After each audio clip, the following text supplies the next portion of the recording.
এই কথাটা অনেকেই শুনবেন যে মেয়েরা বেশি কষ্ট পায়, পুরুষ জাতির কষ্ট হয় না, তাদের পাষাণ হৃদয়টা। কোনো দিন এই কথাটা ভেবো না, তারাও মানুষ, তাদেরও কষ্ট হয়। তফাৎটা কোথায় জানো? নারী জাতি বলতে পারে, কাঁদতে পারে, চিৎকার করতে পারে, পুরুষ করতে পারে। আর এখন চলতি কথায় অনেকে বলে পুরুষ বলতে পারে কেন কেন তা সমাজ বলবে বলে। না, আসল তথ্য এটা নয়।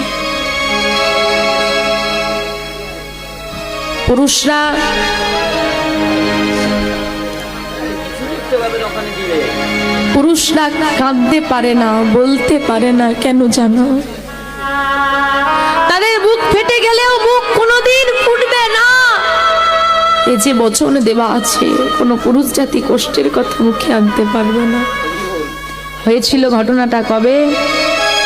ত্রেতা যুগে। ত্রেতা যুগে রামায়ণে যখন রাবণ রাজার সঙ্গে শ্রী রামচন্দ্রের যুদ্ধ বাঁধল, আমায়রা যুদ্ধ হয়েছিল তো। এই দিকে দেখো, ওদিকে অনেক কিছু হবে, এদিকে দেখো, ভাবনা নষ্ট করো না। দুজনের যুদ্ধ হচ্ছে। রাবণ রাজার পক্ষ থেকে যারা যারা আসছে সবার প্রাণ চলে গেল, সবাই মারা গেল। কেউ কেউ আর বেঁচে নেই। কে যুদ্ধ করবে? কে গিয়ে আসবে যুদ্ধ করতে? একটা ছোট্ট ছেলে যুদ্ধক্ষেত্রে নেমেছিল, ছেলেটার নাম হলো তরণী সেন। এই তরণী সেনের মায়ের নাম হচ্ছে শর্মা দেবী। শর্মা দেবী তরণীকে ডেকে সুন্দর করে যুদ্ধের সাজে সাজিয়ে দিয়েছে। সাজটা কেমন? সারা গায়ে রাম নাম লিখে দিয়ে।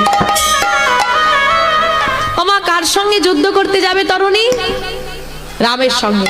সারা গায়ে কার নাম লেখা? তরণী জিজ্ঞেস করছে, আমি যার সঙ্গে যুদ্ধ করতে যাব মা, তুমি আমার সর্বাঙ্গে তার নাম লিখছো কেন?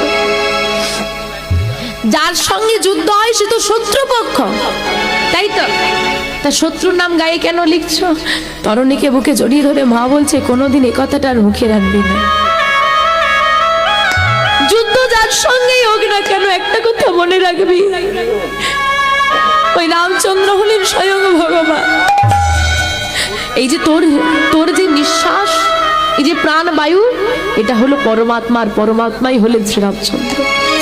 মা, আমি তো ছোট্ট বালক মাত্র, এত বড় যোদ্ধা যাকে তুমি বলছো পরমাত্মা, তার সঙ্গে কি আমি যুদ্ধ করতে পারবো মা? ছেলেটা জিজ্ঞেস করছে। শর্মা দেবী বলছে, তুই যুদ্ধ করতে পারবি না। কেন পারবো না? আর না পারলে কি হবে মা? যদি তুই যুদ্ধ করতে পারবি না তো সে তো ভগবান ওই যুদ্ধক্ষেত্রে গিয়ে কিছু সময়ের মধ্যেই তোর মৃত্যু হয়ে যাবে।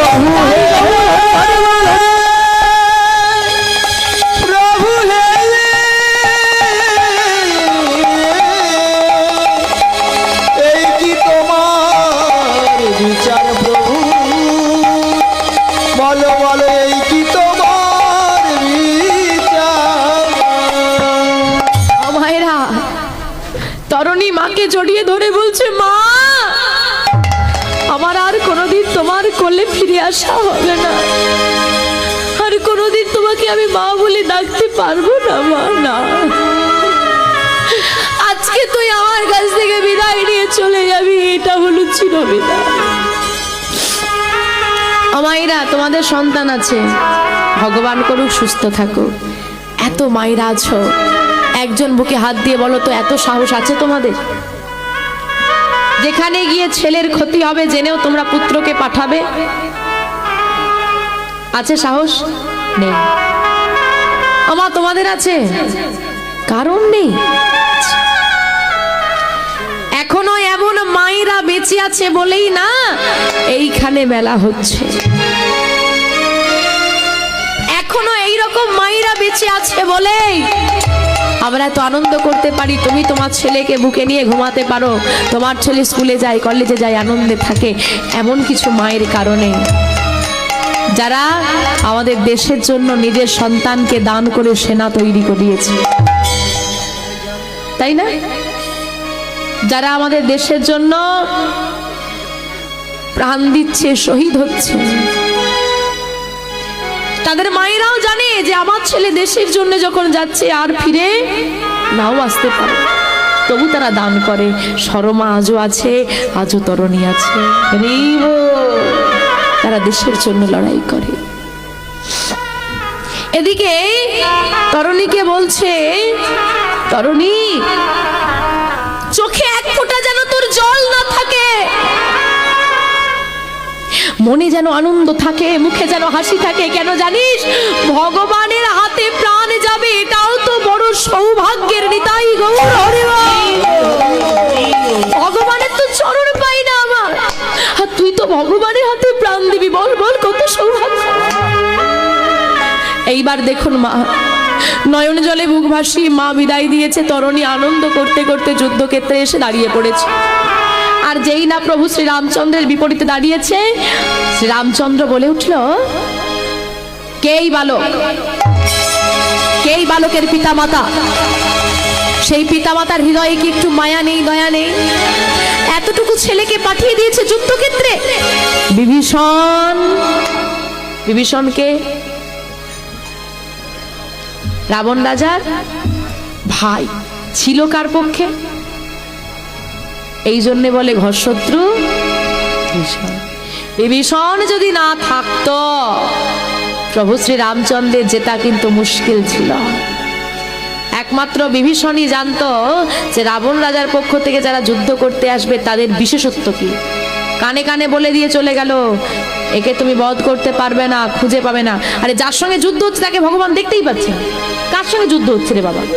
ওই কানে কানে বলে দিয়ে গেল, এর নাম মেঘনাদ, এই মেঘের আড়াল থেকে যুদ্ধ করছে বাবু। ওই মেঘের প্রভু এই মেঘের আড়ালে থাকে, যতক্ষণ না মেঘ সরাতে পারছো ততক্ষণ তুমি একে বধ করতে পারবে না। প্রভু তো জানতেই পারতো না। বিভীষণকে ডেকে বলছে, এই ছেলেটাকে, এর বাবা মাকে বলো এতটুকু ছেলেকে কেন যুদ্ধ করতে পাঠিয়েছে। বিভীষণ বলছে, আমি সবাইকে চিনি প্রভু, এই ছেলেটাকে আমি চিনি না। যেই হোক না কেন তোমার বিপরীতে দাঁড়িয়েছে মানে তোমার শত্রু। যুদ্ধ করো প্রভু, তুমি যুদ্ধ করো। শুরু হলো যুদ্ধ। কিছু সময়ের মধ্যেই ভগবান শ্রী রামচন্দ্রের আঘাতে আজকে তরণী সেনের দেহ থেকে মুন্ডটা আলাদা হয়ে গেল। যেই না আলাদা হয়ে গেল, তরণীর রক্তে রাঙা হয়ে গেল রণক্ষেত্র। কাটা মুন্ডটা বলছে, রাম রাম রাম। দেহটা ছটফট করছে। জানো ছেলেটাকে? বিভীষণের নিজের পুত্র নিতাই গৌর হরি বল। ওহে দয়াময়, ওহে করুণাময়, ওহে দয়াময়। বিভীষণ পরিষ্কার বলে দিল, ওই ছেলেকে আমি চিনি না। রণক্ষেত্রে দাঁড়িয়ে পিতা নিজের চোখে দেখলো তার পুত্রের দেহটা একদিকে, মুন্ডটা ছিটকে গিয়ে আরেকদিকে পড়েছে। বিভীষণের মনটা চাইছে ছুটে গিয়ে ওই দেহটাকে একবার জড়িয়ে ধরি, ওই মুন্ডটাকে গিয়ে বলি, একবার বাবা বল, একবার তুমি কারে হাসা, কারে কাঁদাবো,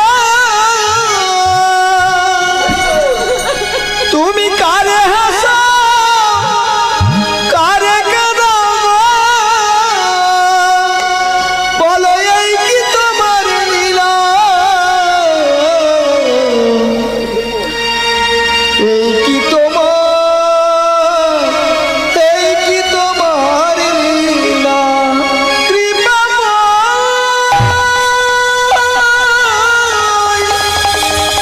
ওহে দয়া, দয়াময়, ওহে করুণাময়,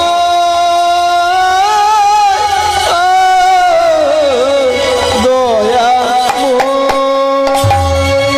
ও বাবারা, বুকে এত সাহস আছে। সন্তানের একটু কষ্ট হলে মায়েরা বাবারা ছুটে যায়, কি করলে সুস্থ। আজকে